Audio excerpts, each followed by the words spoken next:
All right, happy first day of classes, flashes. Whether you're new at Kent State Trumbull or you're returning from a summer off, we welcome you. Today's our special welcome session from our undergraduate student government. And we have 3 of our USG members on, and we're going to get to know them a little bit more. They're going to give you all some tips and everything. But first, we have a special welcome from Dr. Ritter. You've probably heard that name before. Dr. Ritter is our Director of Enrollment Management, Student Services, and Academic Advising. So Dr. Ritter, thank you so much for being here today, and I'll give it over to you. Thank you. Glad to be here again. Welcome everyone. First day of classes. Hope your first day is going well. I'm sure it is. I want to encourage you to ask and talk to student government and make recommendations to them for things you would like to see on campus. Even if there's some things you don't like on campus, let them know. They are kind of the buffer between faculty and staff and students. Now, one little caveat, if you say, well, I'd like to see the Foo Fighters here in concert, I don't know that we can do that, but we can try to do some things. So let them know anything that you don't like about campus. They'll pass it on to us and hopefully make it a better experience for everyone. Thank you. Thanks, Dr. Ritter. We also have Bill Burgess on today. He's our behind the scenes tech guru. And Dr. Ritter and Bill Burgess are both going to be participating in our fun little rapid fire in a few minutes. But first, we're going to hear a little welcome from each of our USG representatives here. First, we have Chelsea Palmer. She's the president of the undergraduate student government. And Chelsea, you want to introduce yourself?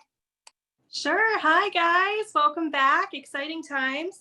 My name's Chelsea Palmer, and I'm a senior in the nursing program. I graduated from Matthews High School way back in 2007. And I'm looking forward to what this semester has to offer. I know we're all a little bit out of our element right now, but we're going to make the best of it. And I'm excited to have everybody back. Thanks, Chelsea. Next, we have Grant Redeker. He is our Vice President for Undergraduate Student Government. Grant? Hello, I'm really excited as well for this semester to begin, this fall semester. It's awesome. Summer's great, but I'm glad we're back in the swing of things of school. I'm currently in my sophomore year. I graduated from Southeast High School. I'm going for criminology with a concentration in policing. I just think this is going to be an awesome semester. And obviously, the implication with policing is I want to be a police officer. So I'm looking forward to this upcoming semester. Awesome. Thanks, Grant. And last but definitely not least, we have Tiffany Burwell. She is the secretary for USG. Very important job. Tiffany, you want to introduce who you are? Hi, welcome back, everybody. I'm Tiffany. I'm the student government secretary. I graduated from Hickory High School in Hermitage all the way back in 2009. I'm a senior in the nursing program, and I know we're all kind of nervous about this upcoming semester, and I know it's going to be really different, but if we all work together, I think we can get through it. Thank you so much, Tiffany. And I appreciate all of you acknowledging the fact that this is out of our comfort zone. This is different. It has some challenges, definitely some apprehensions, but we also know there's going to be some good around the corner too. And hopefully you've already tapped into some of that good today, maybe with watching Nancy at noon or checking into the welcome room. That's all day today and all day Monday, that virtual welcome room, and the social hour going on tonight and Monday night. Please plug in, because we know it's tough. We know there's stressors. All right, so a little bit of questions for our USG members. We're going to start with Chelsea. Can you tell us, for those of us who maybe don't know, what the USG is? What is USG? Sure. Dr. Ritter really touched on most of it when he spoke earlier. But just to reiterate, we're a voice for the students by the students. We're a student-run organization. And we kind of provide a bridge between the students and administration, faculty, and staff on campus. And really, we advocate on behalf of the student body. So whether it be problems on campus that students might feel there are, or things that they would like to see on campus, we can discuss those things and speak to administration, faculty, and staff and try to make that happen if possible.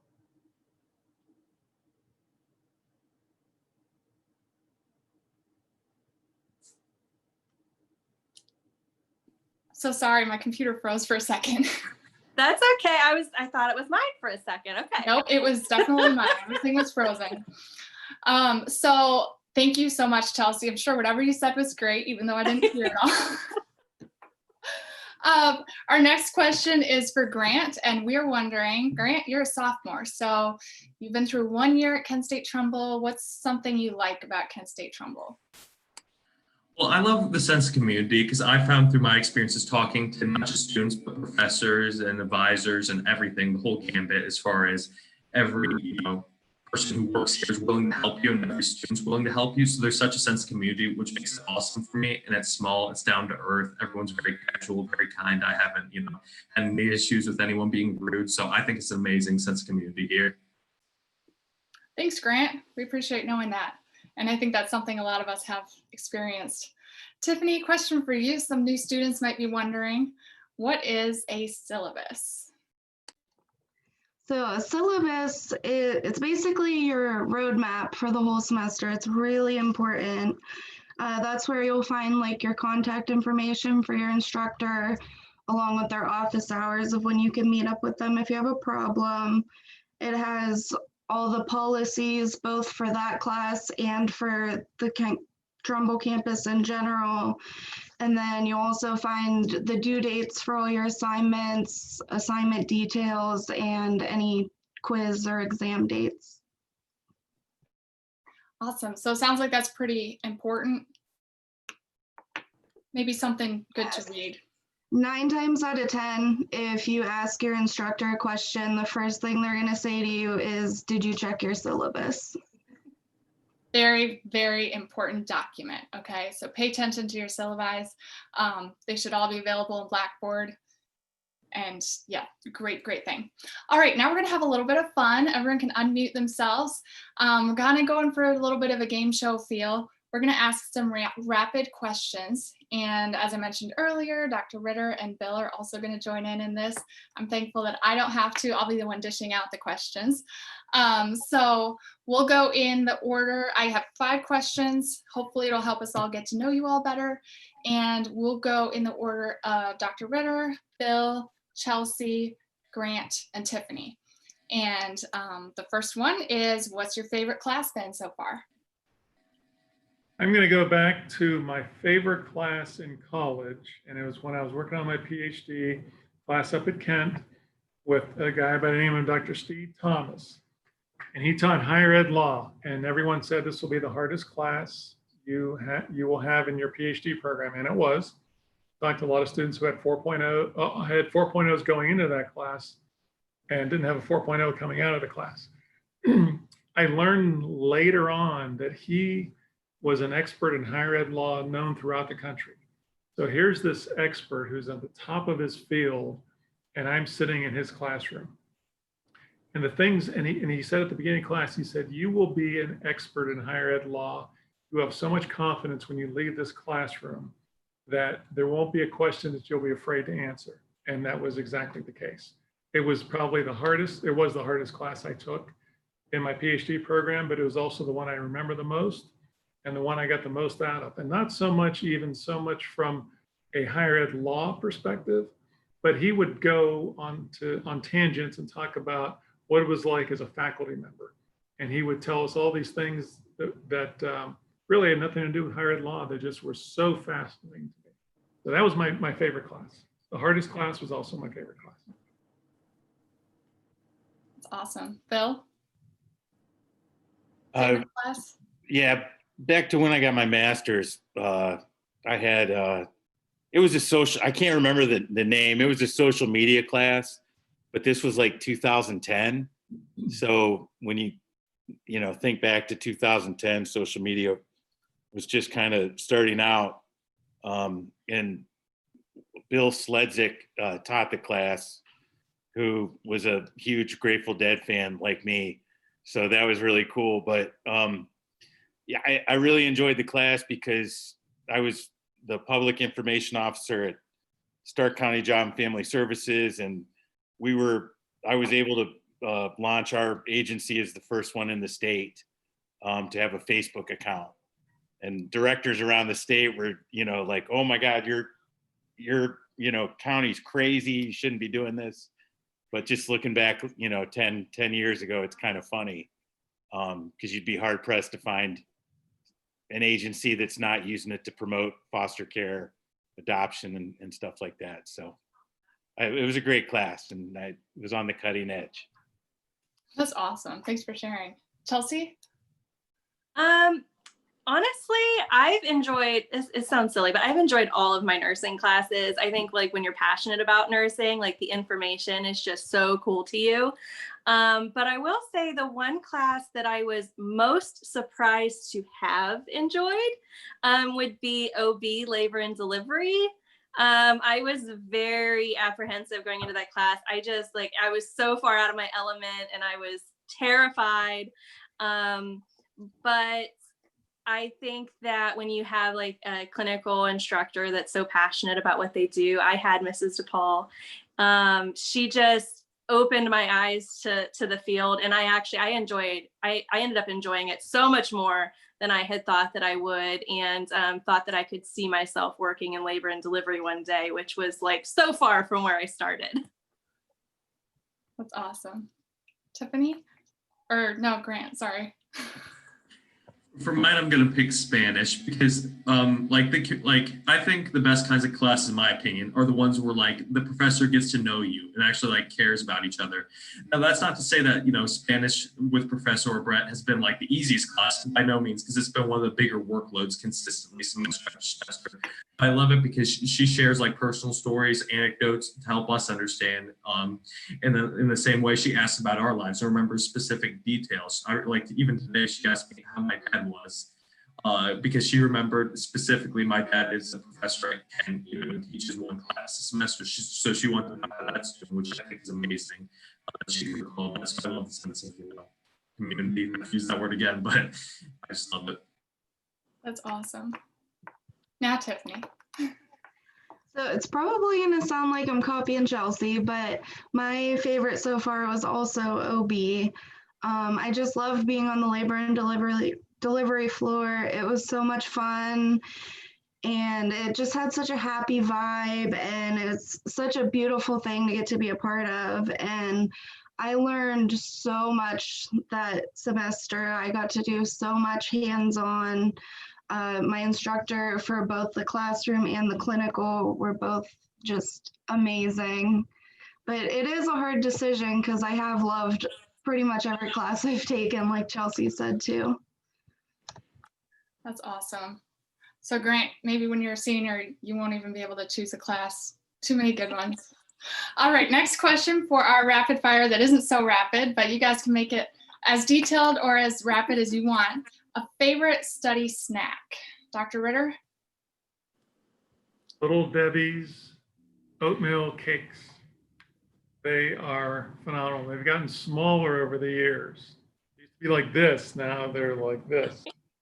But they are incredibly delicious. Well, if you're doing low carb, you got to go with peanuts or cheese. So that's, not very exciting, but. I'm not a big snacker in the sense of food while I'm studying, but I will always have like a hot beverage next to me, usually either tea or coffee, depending on how much sleep I got the night before. Enjoy a nut or butter whenever I'm doing homework. That's always fun. All of your notes end up with the little like chocolatey fingers, huh? Yes, great. Eat off of. It might sound a little weird, but pickles. I'm a pickle person. My favorite snack is always pickles. I can just imagine all 5 of you having a study session together. Pickles and butter butters and coffee. And, yum. Good times. All right, now, if you have a hidden talent, we would love to hear that. I don't have a hidden talent. I don't really have any talent, to be honest. But I did run 2 marathons last year, so I guess that counts as a talent. Oh. Well, I mean, Huh. Just I like to lift. That's about it. I not really that talented. Boy, I'm sorry, Melissa. I feel like a real dud. No, a lot of us don't lift. That's pretty. We're all too humble is our problem. Yeah. Well, hidden talent.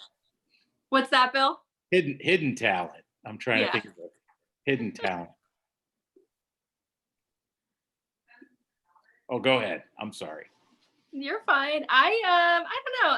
I don't really think much about me is hidden. Anybody that knows me knows I'm an open book. But for those that don't, I draw. I mean, I guess that's kind of a hidden talent. I hate to call it a talent because a lot of work goes into like learning how to do things right. But that's something that I enjoy doing in my spare time is drawing.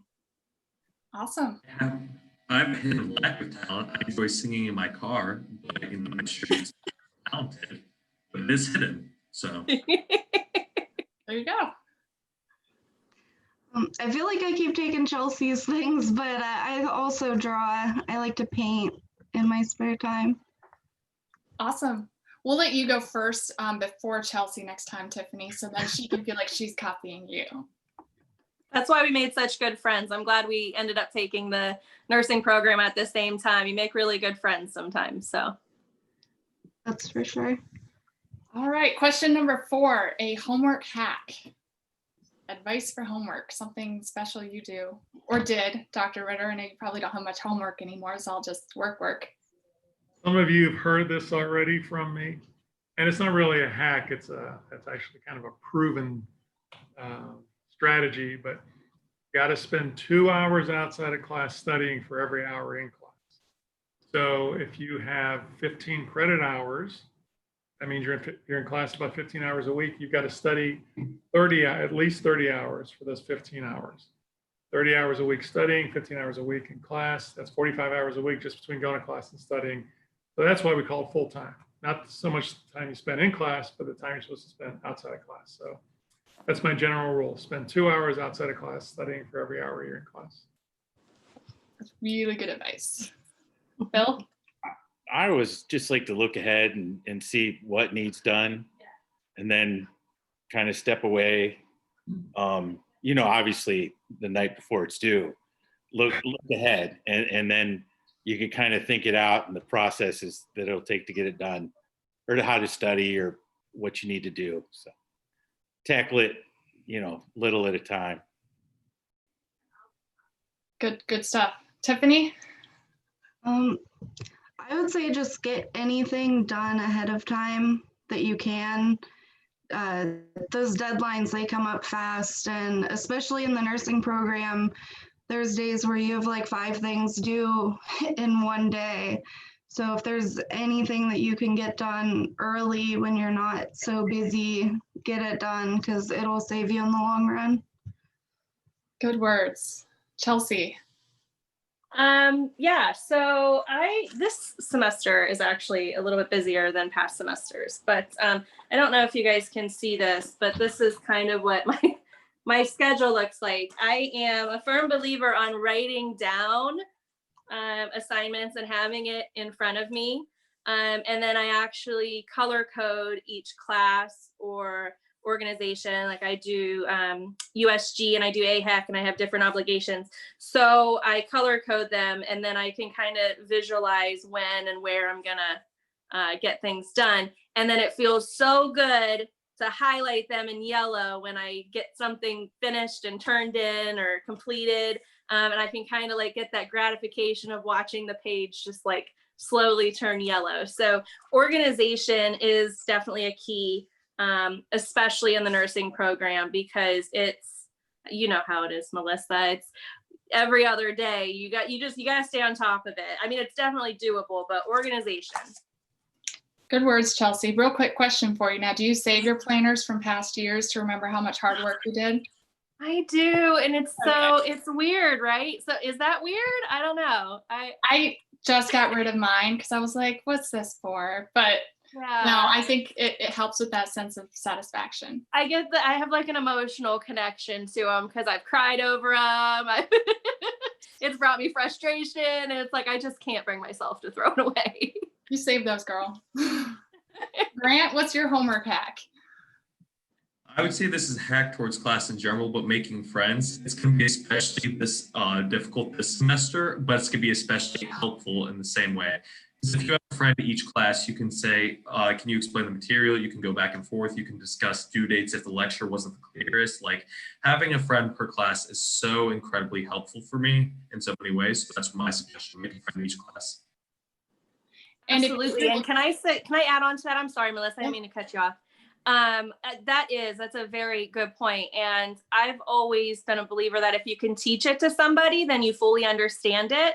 So if you are able to make friends in your class and do study groups, if you can try to teach somebody else, even if you don't fully understand it, you'll realize what you don't understand when you're trying to teach it to somebody else, and kind of work at filling in those blanks as you go. Awesome. Yeah, very good point. I was just gonna say, if any of you new freshmen need a friend, Grant is a really easy person to be friends with. So since that's his homework hack, you can hold him to that and, send him a message on the app or something. All right, last rapid question, and you can just even hold up your fingers for how many days or hours or minutes. How often do you check your KSU email? I've heard this is important. Dr. Ritter? My coworkers are going to probably say not nearly as often as I should. However, I'm pretty much on email every day, and my interruptions are meetings and when someone calls or stops in the office. Other than that, I'm pretty much on email all day, and then I have this weird little thing that I do on the weekends. I go through all my emails from the week to make sure I didn't miss any. And so sometimes someone will send me an email on Monday, and if it fell through the cracks, it's going to be Saturday before I reply. So not very often, but it was kind of embarrassing the one time on a Friday, someone said, "Hey, we're going out for lunch. Do you want anything?" And on Saturday afternoon, I said, "No, thanks."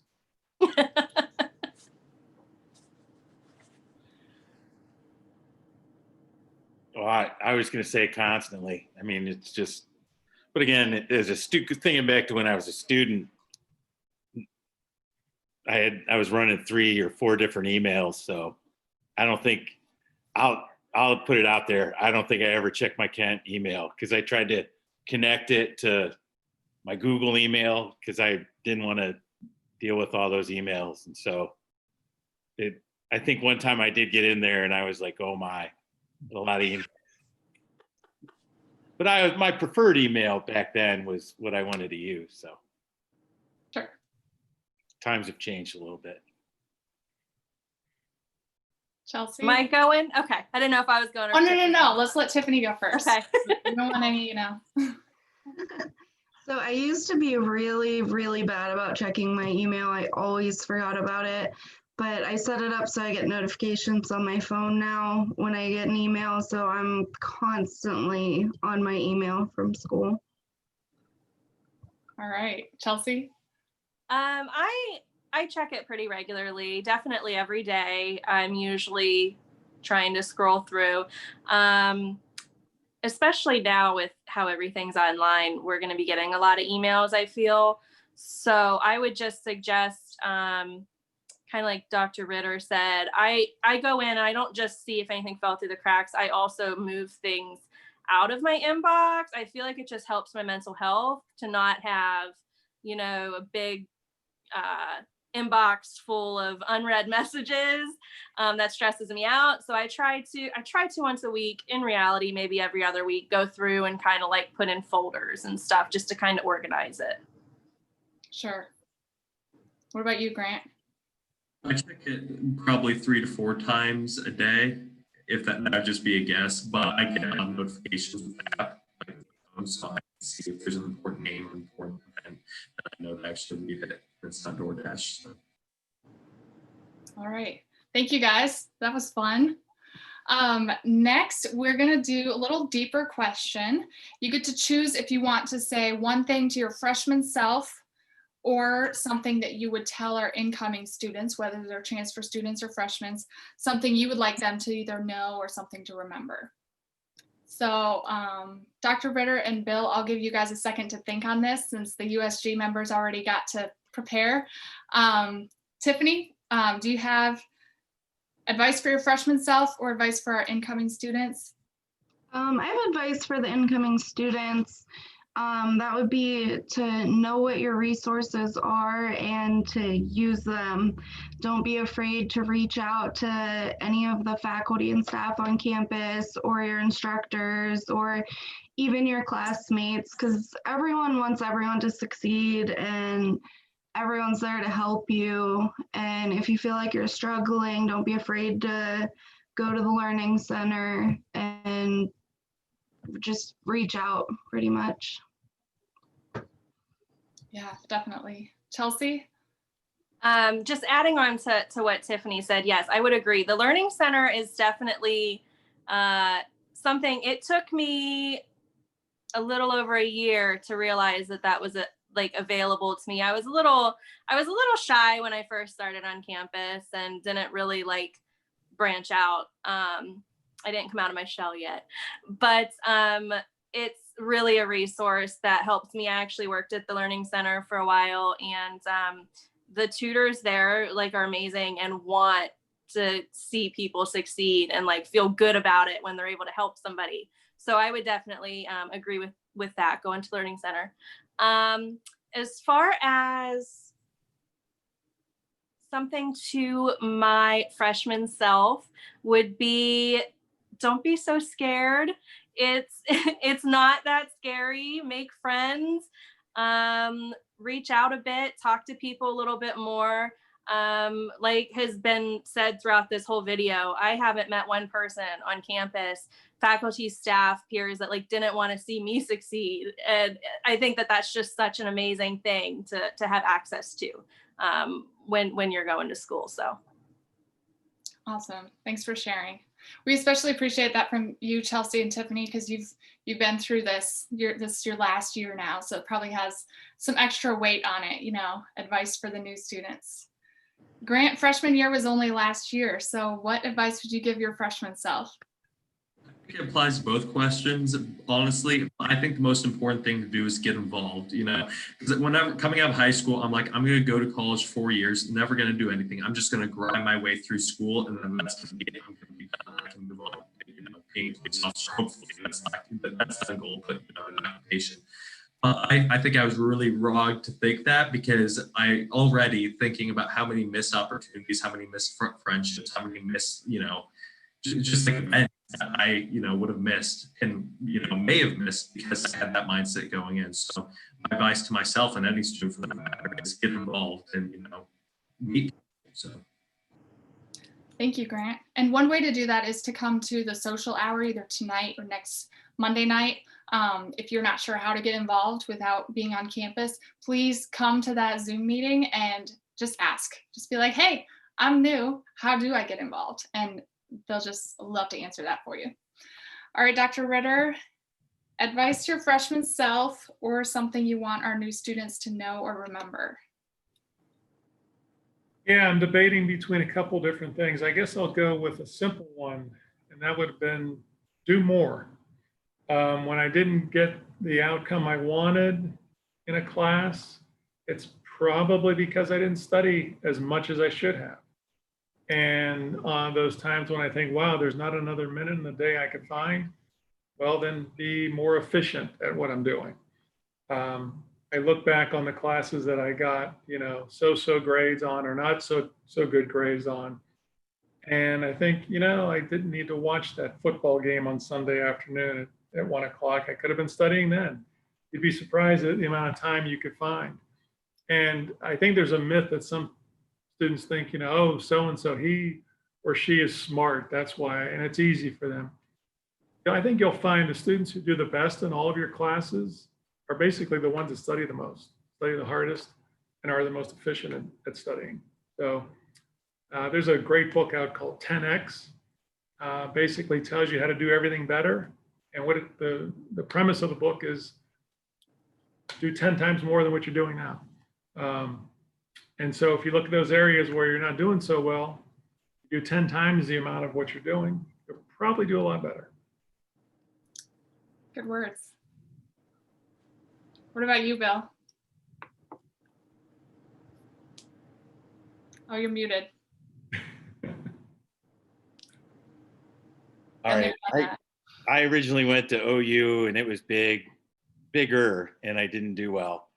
And then I came home and I went to Kent State Stark, which, obviously another regional of Kent State. And it was so easy to kind of step in there and kind of be yourself and get the support you need. And Trumbull is exactly the same. It's a family. It's easy to know the professors. You'll know people like Jim, or Nicolette or Melissa, and walk by them. And well, maybe not as much this year, but you know people by name, and everyone on campus wants you to succeed. And that's, I'm sure, like every college, but the smaller, it's that small, like, community college, almost like extended high school feel. But you're taking those classes at Kent, and you're going to end up with a great degree, and just use all the resources you can. And it's a lot easier to access those resources on a small campus. And I did want to mention, if you haven't already, we had the welcome kit pickup day. We handed out about 250 kits on Tuesday. If you haven't gotten your kit yet and you're going to be on campus, swing by. I think Monday and Tuesday we're going to be kind of out greeting students again. And then just there's signs that'll kind of direct you after that. But make sure you grab your welcome kit. They're pretty neat. good reminder, Bill. Thank you. And also, if you have time now and you don't have a ton of homework yet, and you're done with classes for today, scroll down a little bit and watch the YouTube video that Nancy did at noon today. There's a special welcome in there from some of the faculty and staff. Bill went over what the app is and how to use the Kent State Trumbull app. So there's some fun stuff in there. It's also just a short, fun little video. So thank you so much for joining us today. Thank you, Chelsea. Thank you, Grant. Thank you, Tiffany. We appreciate you guys. And we just appreciate everything that you have planned for this year and everything that you're going to do this year for students. Dr. Ritter, thank you for what you do. Bill, we appreciate you too. Thanks for all the technology help. And go Flashes.